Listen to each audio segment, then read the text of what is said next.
ও যে খাতা কলমওয়ালা ওর থেকে এই পেন্সিল বক্সটা নিয়েছিলাম ভাঙ্গা যায় তার থেকে। খাতাম কলমওয়ালা তোমার এই পেন্সিল বক্সটা দেখেন ভাঙ্গা, উদয় 150 টাকা দিয়ে কিনলাম। আমার মেয়ে পরীক্ষা দিতে গেছে, ওরে ওর বান্ধবী দিয়ে হাসছে। সত্যি কি ভাঙ্গা না?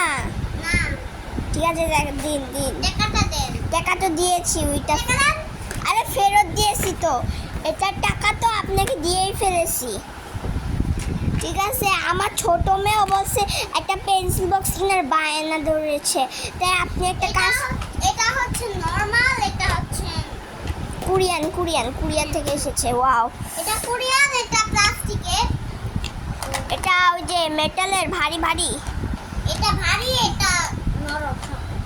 আমার মেয়ে তো ভারী জিনিস আলগাতে পারে না। আপনি একটা কাজ করুন, ওই পিঙ্ক কালারটা দিয়ে দিন। আমার মেয়ের আবার পিঙ্ক কালার পছন্দ, ওইটা দিয়ে দিন। এই নিন টাকাটা। ঠিক আছে, গেলাম। কি সুন্দর পেন্সিল বক্স, যাই বাসায় চলে যাই।